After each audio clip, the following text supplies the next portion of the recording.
Gecə saat 3-dür, 4-dür, bəlkə də 5-dir, hər kəs yatıb, amma sən yenə də zehnindəki düşüncələrlə məşğul olursan.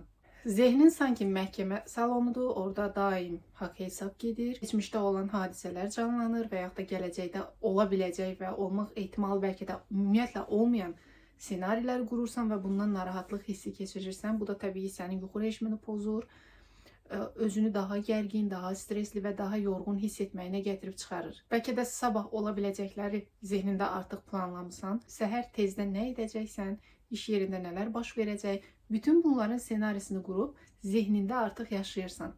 Yəqin ki, bu mənzərə sənə tanışdır. Sosial şəbəkələrdə overthink deyilən bir termin geniş yayılıb, yəni həddindən artıq düşünmək və artıq bu insanların yaşam keyfiyyətinə çox ciddi şəkildə təsir göstərir.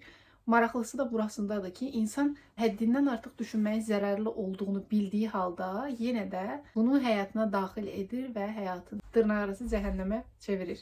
Mən sənə demirəm ki, kainata pozitiv enerji göndər, düşüncələrini müsbət istiqamətdə yönləndir, hər şey yaxşı olacaq. Bunlar sadəcə motivasiya cümləsidir. Bizim zehnimizin negativə köklənməsinin isə bir çox səbəbləri var. Mən bugün onun neyroloji səbəbləri haqqında danışacağım və biz özümüzü necə yönləndirə bilərik ki, zehnimiz pozitivə daha çox köklənsin, həyat keyfiyyətimiz yaxşıya doğru dəyişsin. Yəqin ki, insan beyninin modelini hər biriniz görmüsünüz. Təsəvvür edin ki, həmin o beynin içərisində kiçik badama bənzər bir bölgə var. Bu bölgənin adına amigdala bölgəsi deyilir. Amigdala bizim təhlükə ilə üz-üzə qaldıqda aktivləşən beyin bölgəsidir və bizi təhlükədən qoruyur. Yəni burada aktivləşmə baş verdikdə insan fiziki olaraq özünü təhlükəyə hazırlayır, təhlükədən qorumağa hazırlayır, daha doğrusunu desəm. Və ən qədim dövrdə bizim atalarımız hansısa bir təhlükə ilə üzləşəndə beynin həmin bölgəsindəki amigdala aktivləşib və insanı təhlükəyə qarşı qoruyub. Düşünə bilərsiniz ki, hazırda bizim üzləşə biləcəyimiz bir təhlükə yoxdur. Artıq biz heyvanların hücumuna məruz qalmırıq. Məsələ burasındadır ki, ən qədim dövrlərdə heyvanların hücumuna məruz qalan insanların təhlükə zonası oydusa, artıq bu təhlükə zonası daha da genişlənib. Sosial media, müdirin bizi tənqid etməsi, yolda tıxacların olması, metroda sıxlıqla qarşılaşmağımız və digər bu kimi faktlar artıq bir təhlükədir və beynimizdə həmin o amigdalanı aktivləşdirir. Ən qədim dövrlərdə insanlar real təhlükələrlə üzləşirdisə, artıq bu təhlükənin yerini qeyri-real təhlükələr alıb. Məsələn, siz sosial mediaya daxil olduqda, avtomatik olaraq orada müxtəlif insanlarla qarşılaşırsınız və o insanlar həyatının daha yaxşı tərəflərini sizə göstərir. Həyatının daha yaxşı tərəfini göstərən insanları gördükdə isə istər-istəməz beynimiz bizi onlarla müqayisə edir.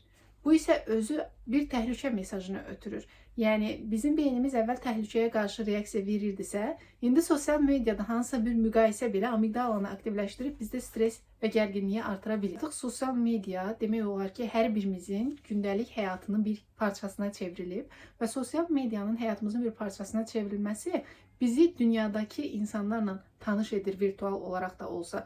Və keçmiş dövrlərdə sosial media o qədər də geniş yayılmadığı dönəmdə, telefonlar bu qədər geniş istifadə edilmədiyi zamanlarda insanlar özlərini sadəcə ətrafındakı insanlarla müqayisə edirdilər. Bir qrup daxilində bir insan hansısa bir uğur əldə edirdisə, o özünü yalnız o qrupun daxilindəki başqa birindən müqayisə edə bilirdi. Hazırda isə dünya sanki bizim əlimizin altındadır və biz özümüzü müqayisə etmək üçün yetərincə insan tapa bilirik.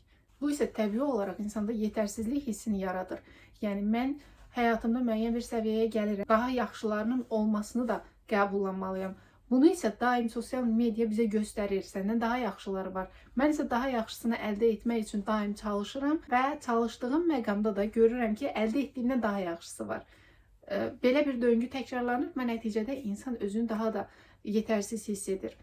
Araşdırmalar göstərir ki, son 10 ildə dünyada təşviş və depressiyanın faizi daha da artıb. Hər iki pozuntunun səbəblərinə gəldikdə, biri insanın gələcəyi ilə bağlı narahatlıq keçirməsindən qaynaqlanır, digəri isə özünü günahlandırma, özünü tənqidi fikirlərindən yaranır. Bütün bunları xırdalasaq, əslində günümüzdə sosial medianın həyatımıza bu qədər daxil olması, özümüzü digər insanlarla müqayisə etməyimiz, hər şeydə daha üstün tələblərin olması bizdə bu kimi problemlərin yaranmasına gətirib çıxarır.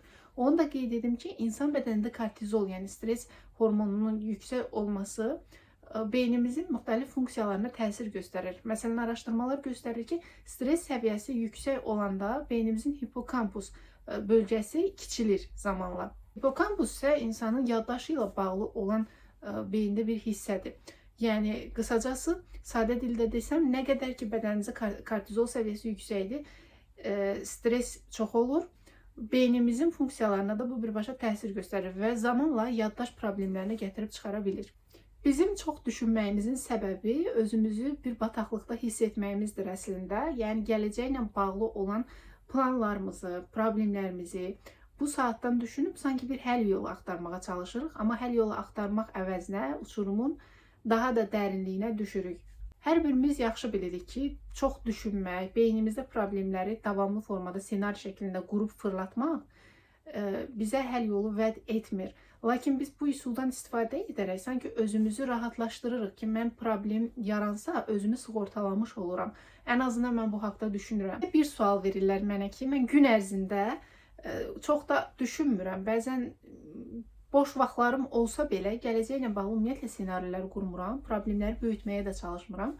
Sadəcə gecə saatlarında bu baş verir.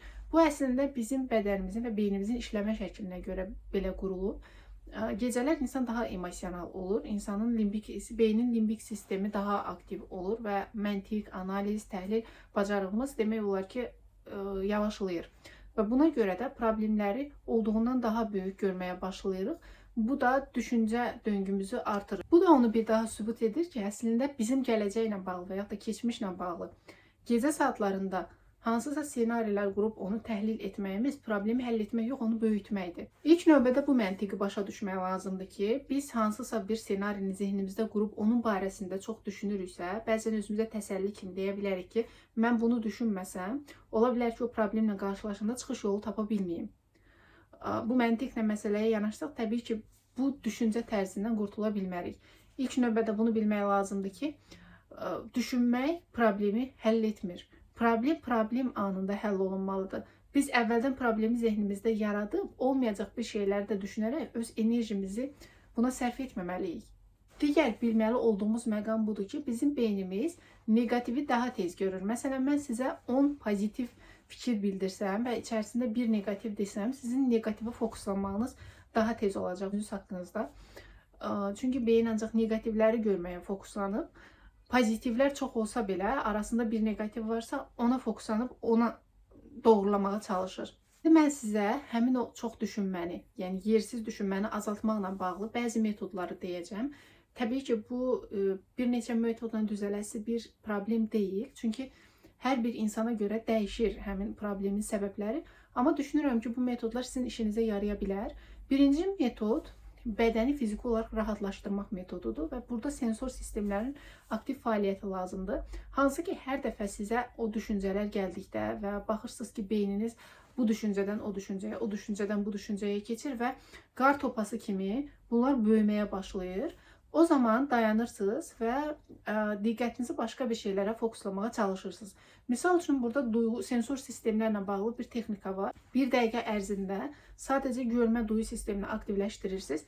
Ətrafınızdakı əşyalara baxırsınız. Ətrafınızda, misal üçün, qırmızı rəngli əşyaları tapırsınız. Bir dəqiqə ərzində bununla məşğul olursunuz. Daha sonra, məsələn, eşitmə duyu sistemini aktivləşdirirsiniz. Bir dəqiqə ərzində ancaq kənar səsləri eşitməyə çalışırsınız. Daha sonra dad duyu sistemini bir dəqiqə ərzində nəsə yeyirsiniz və ancaq onun dadına fokuslanırsınız. Toxunma duyu sistemi bir dəqiqə ərzində sadəcə əyninizdəki paltarları hiss etməyə çalışırsınız və yaxud da nəyəsə toxunursunuz və onun sərtliyini, yumşaqlığını, hamarlığını və yaxud da cod olduğunu hiss etməyə çalışırsınız.